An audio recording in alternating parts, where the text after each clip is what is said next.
Okay, so I'm back in the workshop with some records, and to be honest, I bought these at the weekend, or in fact a weekend or two ago now, and I had such terrible trouble filming it first time round that I've decided to come back to the workshop and actually film again. So I have had a quick look at these, but I'm going to go through them and let me know what you think. So anyway, I was in an antique centre, and I often see records, you know, in antique centres and the like, and they're sometimes interesting, they're sometimes not very interesting. There was a big pile of records actually. Let me just adjust this camera down.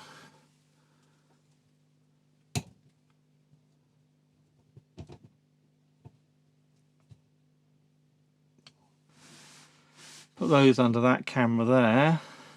Okay, so there was a big pile of records, and a lot of them weren't very interesting, but some of them were, and you'll see on this camera here the stack. Let's pick the first one. Now this, you know, it's a 12-inch. It's a His Master's Voice with Nip the Dog. It says the Gramophone Company Limited, and I won't attempt to read the title. The title is in French. It's Madame Kirkby Lung. Now, I had a record by Madame Kirkby Lung, I think in a previous video, fairly recent previous video, and this actually may be the same title. I don't know, I'm gonna have to check.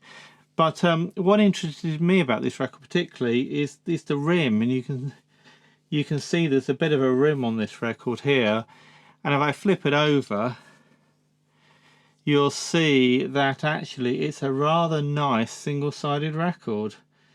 Now hopefully that's coming out on camera there, but it says Gramophone. It's got this thing in the middle here, which is the recording angel. This is the logo that the Gramophone Company used before they used Nip of the Dog. So originally Gramophone was a sort of a copyrighted or trademarked name by the Gramophone Company.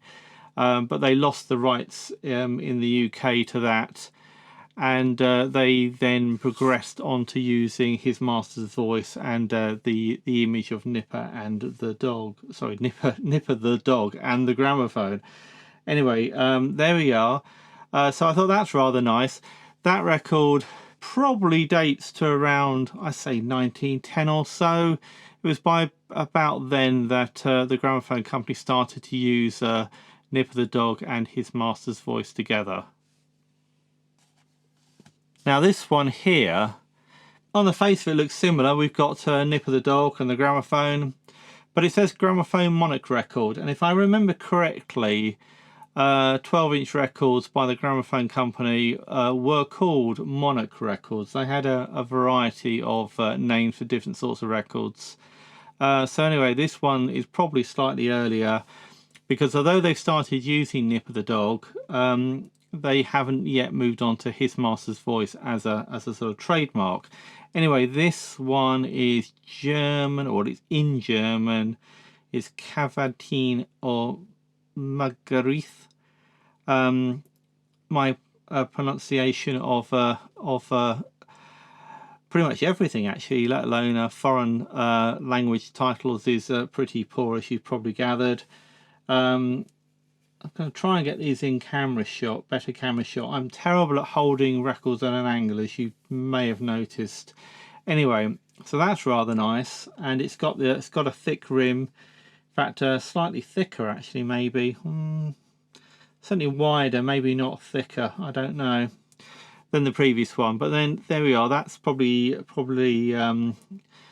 a year or two earlier than the previous one. I'm not 100% sure. I'm going to have to look these up. But anyway, let's flip it over, and what have we got on the back? And again, we've got the recording angel symbol, and we have gramophone written a couple of times. Hopefully that's showing up there. I have adjusted the lighting a little bit to try to cut down on reflections. Anyway, that's that one. Now this one, on the face of it, actually looks a bit more like a standard sort of classical 12-inch, classical music 12-inch HMV record. Got his master's voice. We've got Nipper the dog and the gramophone. We've even got the sort of like the gold circle and these box bits here. It's, well, it doesn't actually have a rim at all. It's flat like later records. But if I flip it over, you'll see that, well, indeed, it is again. It's a gramophone. It's a gramophone record. It says gramophone. We again have the recording angel in the middle there. So not as neatly. Sorry, not as clear as on some of the other ones. Probably just wear, to be honest. Yeah. There is another sort of back stamp or back pressing that you do get on these records sometimes. I think it says HMV. I can't remember if it has a recording angel in the middle or not. I'm going to have to find an example of that and maybe drop a picture into this video. But anyway, that's quite nice. I am a bit of a sucker for single-sided records. I'm not necessarily so fussed about what's on them. It's more just the physical objects. Although I think these are entirely playable and I may well play them. This one here, now this is a Zonophone. Now, British Zonophone Company Limited. Now, at some point, the Gramophone Company owned the trademark to Zonophone, at least in the UK. Whether this is one of those, I think it probably is. So I think this is probably pressed in the same factory that the His Master's Voice and the Gramophone Monarch record, was it? I think it probably pressed in the same place. It's marked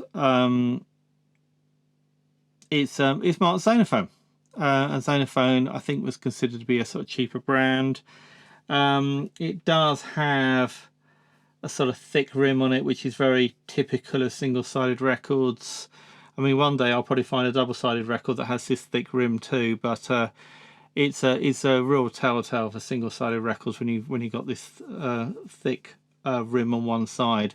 You can tell just by feeling that it's single-sided, and you can tell which way round it is as well, which side is which. Let's have a look at the back. Now, on the back it's different. It's still got a pressed image, but we've got what have we got? It's not quite symmetrical. So held that way round, we've got trademark. Maybe show it on that camera just in case. Never know which camera is going to look the best until I edit things up. And it says Zonophone. We've got the sort of Zonophone cross in the middle.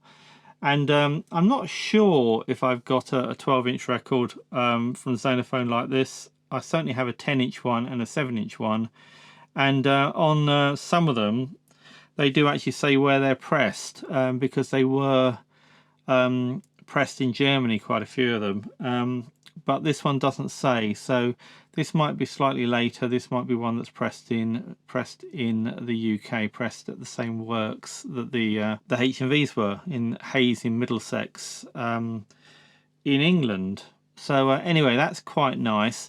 What actually is it? I never even bothered to look at the title or talk about the title. At least I don't think I did. This is He Shall Feed His Flock. This is Handel, sung by Madam Edna Thornton. Okay. Now there's another Zonophone here as well. This has got a somewhat different. Is it different? Yeah, I think it's got a thick rim, but it's a bit different from the previous thick rim. This is, let's start with what's actually on it. Let's get that in camera shot there. O Rest in the Lord, Elijah Mendelssohn, sung by Madam Edna Thornton again, I think. Yeah, there's actually not much difference. There's only eight records, or eight. There's only a difference of 8 between the two records. So this is 43010, and this one here is 43018.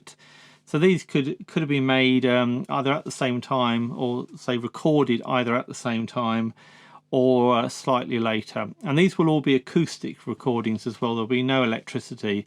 This will literally be Madam Edna Thornton singing, or maybe well, singing certainly, but singing as loud as she can down a horn to actually make a needle vibrate in the wax. No amplification, no microphones, no electronics. Anyway, let's just have a quick look at the back of this one. Very similar actually. Again, we've got sort of trademark and the Zonophone cross there. And again, unfortunately, no indication that it was where it was pressed. So I'm guessing it was not pressed in Germany. In fact, have seen them pressed in places other than Germany as well, but that's another story. The next one, right, let's carry on. This one is, well, it's another Gramophone Monarch record. So this is slightly earlier. This is a 12-inch record. It's got Nip of the Dog. It doesn't say his master's voice. This is again Madam Kirkby Lunn, which we've had one or two off before. And this is Love is a Dream, and composed presumably by Percy Pitt, and Oh That We Two Were Maying, composed by Nevin by the looks of it. And we'll just get that maybe a little bit closer and rotate it round a bit. Hopefully that's clear. And on the reverse side we have a very nice gramophone, well, gramophone writing, and Nip of the, sorry, not Nip of the Dog, and the recording angel. I mean, it would have been nice if they'd actually put a picture of a gramophone on the back, but I suppose at the time gramophones changed, and I mean, there is this one on the front is a very specific model, and I think probably the main reason nowadays people think that that gramophones ought to have brass horns is because in the famous Gramophone Company Limited logo, or the H&V logo if you like, there is a brass horn gramophone, but in actual fact most of them tended not to be. But again, that's the story for another day. Okay, next one along is well, this is very similar, but it's his master's voice. Now what is interesting here, and I don't know if it's going to come out clearly on camera, but there's quite a lot more dead space on this one here compared to this one. So although it's the same size record, and probably would have cost a similar amount of money, I'm not sure how much the price of records vary between the Gramophone Monarch era of labels and his master's voice era of labels. They weren't, you know, they were very close together in time. It was only a few years maximum. But you're getting considerably less on this particular record than on the previous ones, or on that one. But then, you know, it probably really only depended on how long the piece of music was, and some bits of music, you know, longer than others. And actually they had to edit down music quite often to get them onto these records. These records really only held sort of 3 or 4 minutes of music. So you know, if a piece of music was longer, then they would shorten it down. So anyway, this is Song of Thanksgiving, Allison, sung by Madam Edna Thornton again. Right, and let's swing that around and get that nicely in camera shot there.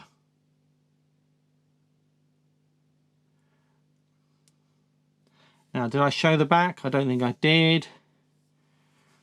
This is a nice gramophone back. I mean, it's the same, I think, as the other ones we've seen. So recording angel in the middle and gramophone a couple of times, and these do have trademark on them as well, just like the Zonophones, but just differently placed.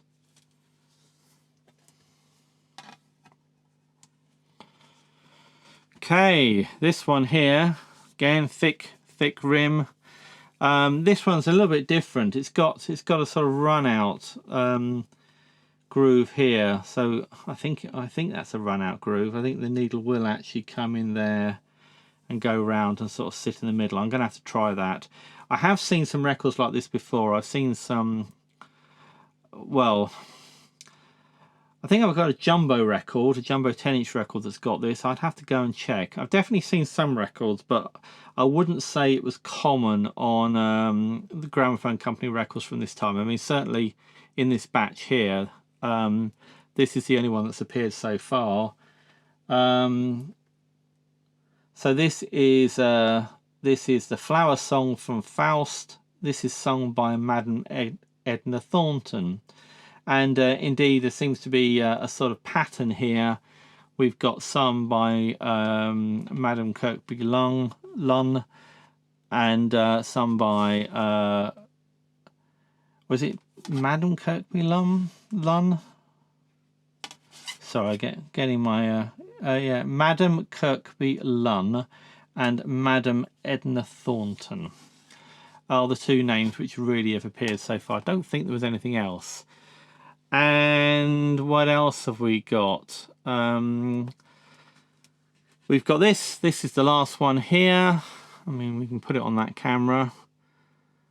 But let's bring it around over here. And this is In a Persian Garden. And this actually is sung by somebody different. This is sung by John McCormack. McCormack, yes. Often written, I think, as Mr. John McCormack, but not on this one. So this is a, I don't know what you call that label. It might be a plum label. It's his master's voice. It's got Nipper the dog on it. It's a Gramophone Company limited record. And you see, in this case, the recording does go quite far up, quite close to the edge. And if I look on the back,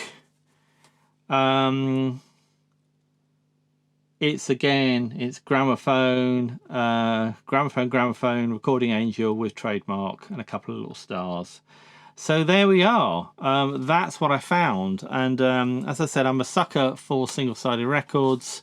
They made a lot of these actually, and there are a lot of them still in existence. So anyway, what do you think?